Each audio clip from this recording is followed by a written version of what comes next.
Good morning friends, তোমরা সকলে কেমন আছো? আশা করি যে যেখানেই আছো ভালোই আছো। চা দেখি তোমাদের গুড মর্নিং বললাম, মানে এখন চা বিস্কুট খাবো। আর এদিকে দেখো জল গরম বসিয়েছি, আর ওদিকে দেখো প্রেসার কুকার বসানো আছে, ছোলার ডাল দিয়ে বসিয়েছি। ছোলার ডাল আর রুটি আজকে টিফিনে করবো। চাটা আগে খেয়ে নিই, তারপরে আটা মাখবো। আজকে ডিসেম্বর মাসের 3 তারিখ। দেখতে দেখতে ডিসেম্বর মাস পড়ে গেল, চলেও যাবে দেখতে দেখতে। ডিসেম্বর মাসে কে কেমন মজা করছো, কে কোথায় ঘুরতে যাচ্ছো, পিকনিক করছো, নিশ্চয়ই সবাই খুব আনন্দ করছো। খুব ভালো করে আনন্দ করো। 3টে করে চাটুতে দিচ্ছি, আর এই যে বেলে রেখেছি, আর কটা বেলা বাকি রয়েছে।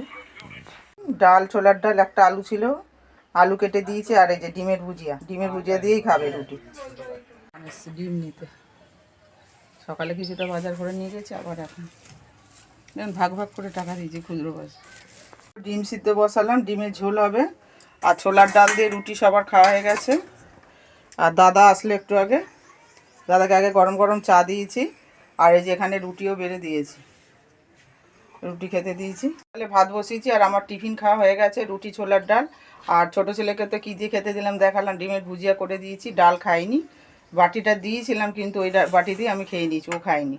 আর বেগুন ভাজা করব, লাউয়ের তরকারি করব, আর ডিমের ঝোল হবে, আর ধনেপাতার চাটনি বানাবো। এই আজকে মেনু। এই যে দোকান ঘরে বসে আছি, কাস্টমার এসেছিলো, ডাক পড়লো। ওদিকে রান্না করতে করতে এদিকে চলে আসলাম। দুদিকে বসানো ছিল, একটা গ্যাস অফ করে দিলাম। একটা লাউয়ের তরকারি হচ্ছে, আর একটা দাদা মানে দেশি চিকেন এনেছে রান্না করে, সেটা গরম করছিলাম, সেটাও কমিয়ে দিয়ে আসলাম। বিয়ে বাড়ি আছে তো, এখন বিক্রি হলো ইউপিন ক্লিপ, সাইড ক্লিপ, আর ওই কাঁটার মধ্যে গোলাপ ফুল আছে, সেই বিক্রি হলো। এবার খাতা একটু লিখে রাখবো, লিখে রেখে আবার রান্নার দিকে যাব। রান্না করতে যে দেরি আছে, ঘুম থেকে উঠেছি দেরিতে। তারপরে তোমার রুটি ডাল করেছি, টিফিন আলাদা করে বানালে তো একটু দেরি হয়। কাঠের জালে বসে বসে ওখানে ভাত করলাম। এক জায়গায় বসে থাকি না, একবার বাথরুমে গামলা ভরছি, একবার কলতলায় আসছি, একবার রান্নার দিকে যাচ্ছি। বিছানা অনেকক্ষণ আগে গুছিয়ে ফেলেছি।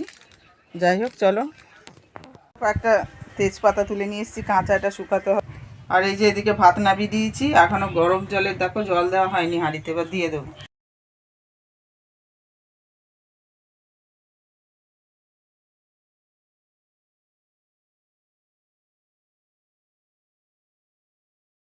ডিমের ঝোল নেমে গেছে। আর এই যে পাতা বাটা, মানে ধনে পাতার চাটনি করছি।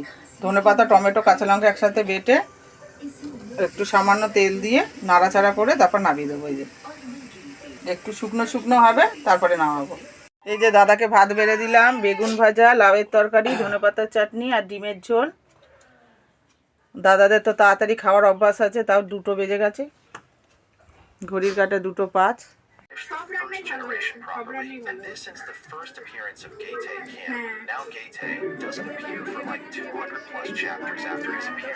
এই যে দেখো ব্লগ চালি, ব্লগ। দাদার খাওয়ার পর হাজব্যান্ড আসলো, হাজব্যান্ড গেছে তোমার ওয়্যারিংয়ের কাজে। ওখান থেকে এসে স্নান করে খেয়ে দিয়ে আবার কাজে চলে গেছে। তারপর ছোটো ছেলে সকালে রুটি টিফিন খেয়েছিল, খিদে পায়নি, তাই জন্য এখন খিদে পেয়েছে। এখন 3:10 বাজে, এখন খাচ্ছে। আর আমি একটু টিভিতে ব্লগ দেখতে দেখতে একটু ব্লাউজ সেলাই করি। আবার বিকেলবেলা জল আসলে তখন বাসন মাজতে হবে। দাদা বাড়ি চলে যাচ্ছে, বেরিয়ে গেল। আর খুব ঠান্ডা লেগেছে, কাশছে অনবরত। টাটা, আসবে আবার। হ্যাঁ, প্রচণ্ড ঘুম পাচ্ছে, কিন্তু ঘুমালে হবে না, কালকে ব্লাউজ দেওয়ার আছে। সকাল থেকে একটু ব্লাউজ নিয়ে বসার সময়ও পাইনি, এখন একটু সময় পেয়েছি, আবার ঘুম পাচ্ছে। তো দেখি যতক্ষণ পারবো করবো। হাজব্যান্ড কখন আসবে আবার জানি না, আজকে হয়তো দোকান খোলা হবে না, মানে ওয়্যারিংয়ের কাজে গেছে, সময় তো লাগবেই। বাসন ভেজানো আছে, কত বাসন, কলে জল আসলে তারপর মাজবো।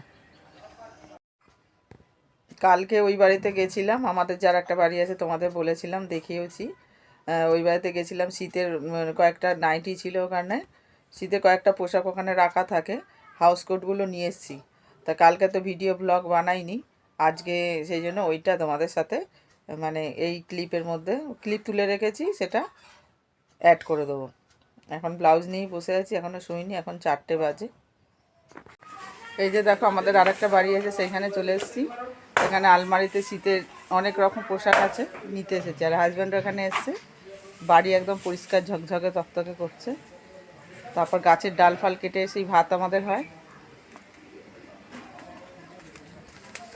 ঝাড় দিয়ে যত নোংরা ছিল সব পুড়িয়ে দিচ্ছে, পাতাও পোড়াচ্ছে। আর এইগুলো বাড়ি নিয়ে যাবে, কাঠের জালে ভাত হবে।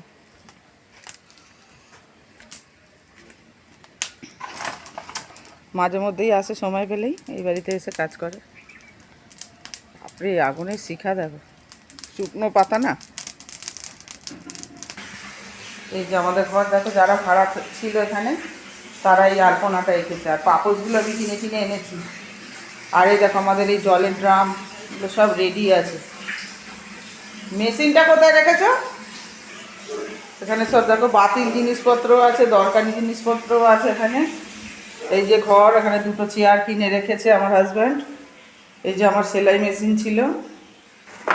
এই দেখো ব্রাশ ফ্রাশ এগুলো সব এক্সট্রা এখানে রেখেছে। একটা চৌকি কেনা রয়েছে। আলমারিটা দেখো, এর মধ্যেই রয়েছে আমার শীতের পোশাক। এই যে দেখো আলমারিতে সব রয়েছে, বেশি কিছু নেই। আলমারিতে জায়গা ধরে না, কিন্তু ওগুলো দরকারি, এখানে এনে রাখতে পারি না। শীতকালেরগুলো তো আর সবসময় লাগে না, তাই জন্য শীতকালের রেখে দিয়েছি। দেখো আমি সেলাই শিখতাম, তখন একটা জামা বানিয়েছিলাম। এই দেখো মেয়েদের জামা, কি সুন্দর ফিতেওয়ালা। ছিট কিনে দিদিমণির কাছে শিখেছিলাম। আরও সেই রুমাল কাটে, টেপ জামা, পেটিকোট এসবও বানিয়েছিলাম। সেগুলো তো সব ব্যবহার হয়ে গেছে, ঠাকুমাকেও দিয়েছিলাম বানিয়ে, মাকে দিয়েছিলাম। দেখো এটা আমার ছেলের অন্নপ্রাশনের পাঞ্জাবি আর প্যান্ট। আর এই যে এইটা আমি বানিয়েছিলাম যখন সেলাই শিখতাম। এই যে টেপ জামা বাচ্চাদের, ছিট কিনে দিয়েছিল বাবা, সেখান থেকেই করেছিলাম। কত স্মৃতি মনে পড়ে যায় বলো। এই 6 মাসের, এখন সে হয়ে গেছে 16 বছর, 17 পা দেবে। দরকারি কয়েকটা নাইটি নিয়ে নিয়েছি শীতের। এই যে হাউস কোটগুলো আর একটা নাইটি আছে। আর এগুলো হচ্ছে ছেলের স্কুলের জামা প্যান্ট, স্কুল থেকে দিয়েছিল, লাগেনি আর কি, ছোটো হয়েছে আর কিনেই দিয়েছিলাম তার আগে। এগুলো দেখি কাউকে যদি দেওয়া যায় দিয়ে দেবো। চলো এবার পোটলা ফুটলি নিয়ে ওই বাড়ি চলে যাচ্ছি। কয়েকটা শীতের হাউস কোট ছিল আর একটা নাইটি ছিল, নিয়ে যাচ্ছি। আর ঘরটা ঝাড় দিলাম, এসছি যখন, মুছলাম না, টাইম নেই, ওই বাড়িতে কাজ আছে, অনেক কেচেছি। তারপর ব্লাউজের জন্য আরও বেশি সময় থাকা যায় না। আগে খুব আসতাম এই বাড়িতে, ঝাড় দিতাম, মুছতাম, মনে হচ্ছে এই বাড়িতে চলে আসি। আবার ওইখান থেকে ছেড়েও আসতে ইচ্ছা করে না, ওখানে এত ছোট ঘর আর এই ঘরটা কত বড়। তারপর ওখানে মানুষজনের সাথে সব মিলেমিশে গেছি, সেই জন্য আর কি। কিন্তু আবার এখানে আসলে এখান থেকেও আবার যেতে ইচ্ছা করে না, এত সুন্দর জিনিস সব, কিন্তু ছেলেরা এখানে আসতে চায় না, একটা ঘরে তো হয় না, সেই জন্য চলে গেলাম। ও আবার জলের বোতলটা রেখে গেছি। যে দেখো কলে জল চলে এসেছে, এবার মেজে নেবো বাসনগুলো। সন্ধে সন্ধে হয়ে আসছে, সন্ধে হয়ে যাচ্ছে, মশাও খুব কামড়াবে। চলো বাসনটা মেজে নেওয়া যাক। হ্যালো, ধূপ জ্বালিয়ে নিলে ভালো হতো। ঘরে ধূপ জ্বালিয়ে দিয়ে গেছি, আর বাইরে বিশাল মশা, ওর মধ্যেই বাসন মাজতে হলো। বললাম ফাঁকা হয়ে গেছিলো। তারপরে ঠাকুরের বাসন ধুলাম, রাত্রে খেতে দিতে হয়, শয়ন দিতে হয়। এই যে ফোনটাকে চার্জে দেবো, চার্জে দিয়ে সেলাই করবো। আজকে আর শোবো না, শোয়ার টাইম নেই। আবার অনেকক্ষণ পর ফেরত আসলাম বন্ধুরা। দুটো বাচ্চাকে টিউশনি করা হয়ে গেছে। টিউশনি করে উঠে খুব খিদে পেয়েছিল, টিউশনি করতে করতেই খুব খিদে পেয়েছিল, তখন তার খাওয়া যাবে না। তারপরে যে রুটি আর ছোলার ডাল করেছিলাম, ছোলার ডাল গরম করে একটা রুটি খেয়ে নিয়েছি। আর বড় ছোটো ছেলে তো ওপরের ঘরে আছে, ওকে বেগুন ভাজা দিয়ে 2টো রুটি দিয়েছি। আর হাজব্যান্ড সেই যে খেয়ে গেছে, হয়তো অনেক রাত্রেই আসবে। আর বড় ছেলেরও আসতে দেরি আছে। যাই হোক, এখন আজকে বেশ ভালো ঠান্ডা ঠান্ডা লাগছে। আবার শীতকালে শীত না পড়লেও ভালো লাগে না। আজকে দাদা এসেছিলো, দেখালাম, দাদা দিয়ে গেছে কি কি বলো তো, চাষের লাউ আর হচ্ছে বেগুন আর দেশি চিকেন রান্না করে দিয়ে গেল। তোমাদের ওবেলা দেখাতে আমার ভুলে গেছি। এই যে দেখো এই লাউটা দিয়ে গেছে, আর বেগুন অনেকগুলো দিয়েছিল, যে বেগুন ভাজা করেছি দেখিয়েছিলাম, এই দাদাই নিয়ে এসছে। আর এই যে আর একটা রেখে দিয়েছি। আর এই যে এই লাউটা কি সুন্দর না দেখতে। আর একটু এই যে পোকা পোকা আছে, এগুলো রেখে দিয়েছি, এগুলো বাদ দিয়ে করা যাবে। ভাজা করিনি, এগুলো কুচো কুচো করে অন্য কিছুর সাথে, পেঁয়াজ কলির সাথে ভাজা যাবে, ওই জন্য রেখে দিয়েছি। আর এক রিলেটিভের বাড়িতে গেছিলো, সেখান থেকে দিয়েছে ও, সেখান থেকে আবার আমাকেও দিতে এসেছিলো আর কি। আর চাষের জিনিস খেতে দেখো, এগুলো কিনতে তো পাওয়া যায়। কদিন আগেই তো লাউ কিনে নিয়ে এসছে, বড় একটা হাজব্যান্ড দেখিয়েছিলাম তোমাদের। কিন্তু ভালোবাসি আর কি, এটা একদম নিজেদের বাড়িতে চাষ করা আর কি, সেই জন্য দাদা দিতে এসেছিলো। আর চাষের জিনিস খেতে তো খুবই ভালো লাগে। আর এখন টিভিতে দেখছি, ভ্লগ দেখছি, এখন পজ করে রেখে তোমাদের সাথে একটু কথা বলছি। ঘরে এখন একা একাই রয়েছি, আবার সব আসবে, ওপর থেকেও ছেলে নামবে, ছোটো ছেলে বড় ছেলে আসবে, হাজব্যান্ড ঢুকবে। তারপরে ভাত তরকারি দেখি কতটা ভাত আছে, যদি করতে হয় করবো, আর না হলে গরম করব যদি না করতে হয়। আর ডাল তরকারি, ডাল তো করিনি আজকে, এই ডিমের ঝোল করেছি, ওইটাকে গরম করে নেব। আর ছোলার ডালও রয়েছে, ছোলার ডাল বড় ছেলে খেতে ভালোবাসে, ভাতের সাথেও খেতে পারবে। চলো ব্লাউজ হেম করি। বড় ছেলেকে ভাত দিয়েছি, আর টিভিতে খবর চলছে, কিছু দেখানোর নেই। আজকের ব্লগ যদি তোমাদের ভালো লেগে থাকে তাহলে লাইক করো, কমেন্ট করো, সাবস্ক্রাইব করে পাশে থেকো। আবার আগামী ব্লগে দেখা হবে। Tata, bye bye.